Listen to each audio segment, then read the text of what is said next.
Hello again, fellow investors. It's Iggy the Investing Iguana, bringing you the SGX Market Digest for 31 October 2025. With our community hitting 1.3 million reads, 65K likes, and attracting both retail and premium subscribers, I'm glad to be your guide. Let's break down Singapore's top stock stories, what's happening, why it matters, and how you should weigh your next move in your portfolio. The STI today ended mixed, mirroring global caution as investors watched inflation and central bank signals. Beneath the surface, we saw dramatic swings. Some companies posted eye-catching numbers, while others grappled with major events.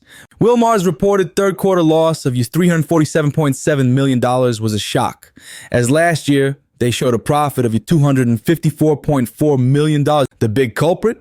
In's $926.6 million graft penalty slammed on Wilmar due to actions during Indonesia's cooking oil shortage. But here's the twist. Without this one-off penalty, Wilmar's core net profit surged 71.6% to $357.2 million, meaning the underlying business improved sharply.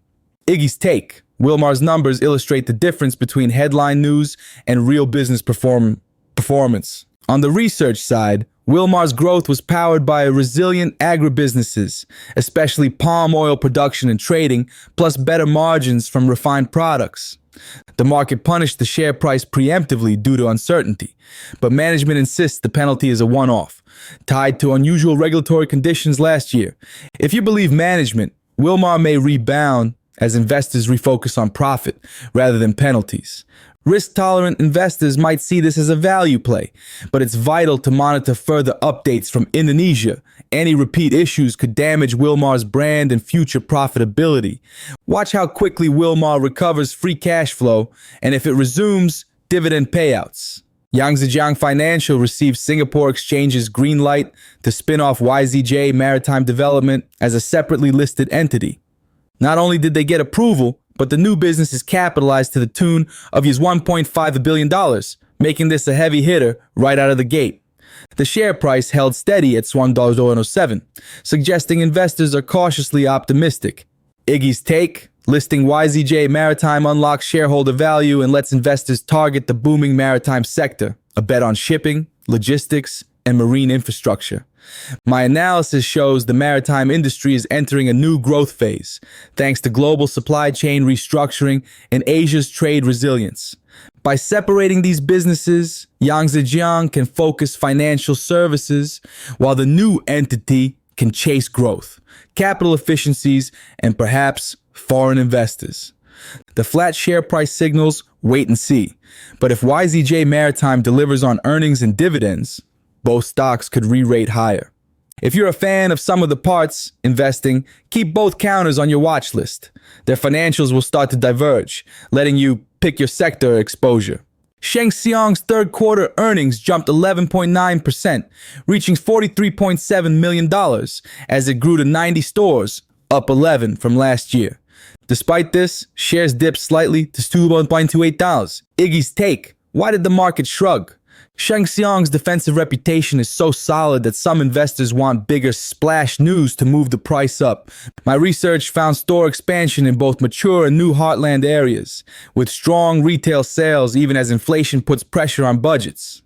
Operating margins stayed healthy, inventory turnover was stable, and management hinted at more expansion in 2026. For long-term holders, this means dominance in the local grocery market, steady cash flows, and sustainable dividend growth. For traders, the momentary dip could be a buying window before results from upcoming new stores come in. Watch for inflation trends and government policies. Both can move demand and costs for grocers. Clint's third quarter property income soared 10% to 5.1 billion rupees, fueled by higher rent and contributions from newly acquired and completed properties. Net property income also climbed 10%. Still, the unit price fell to $120.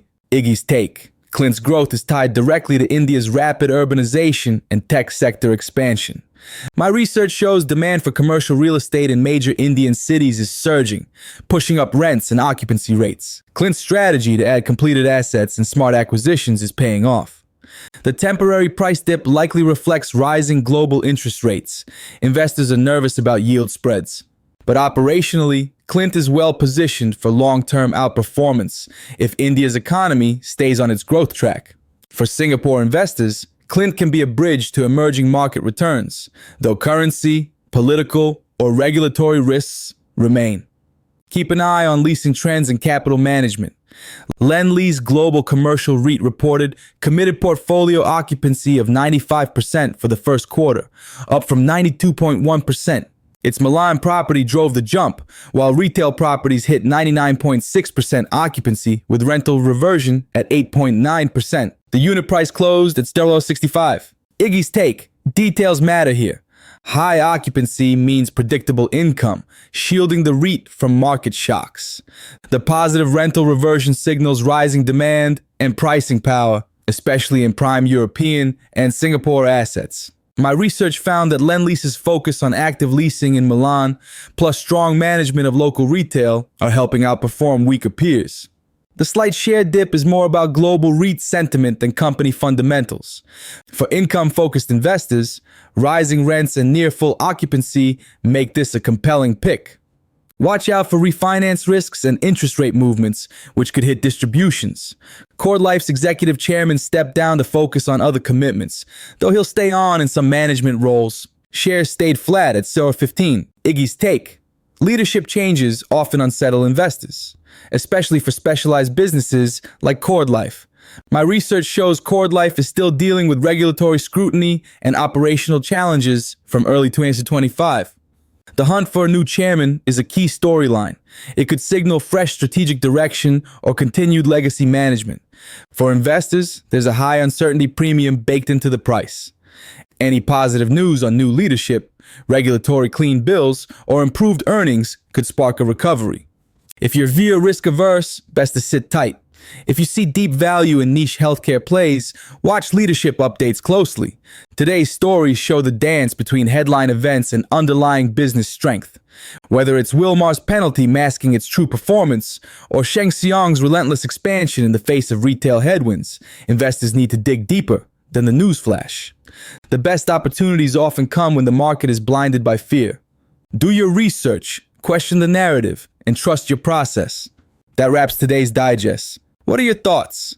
Which stocks are you watching? Drop your comment below. And if these deeper dives help you, join our premium subscriber group for exclusive strategies.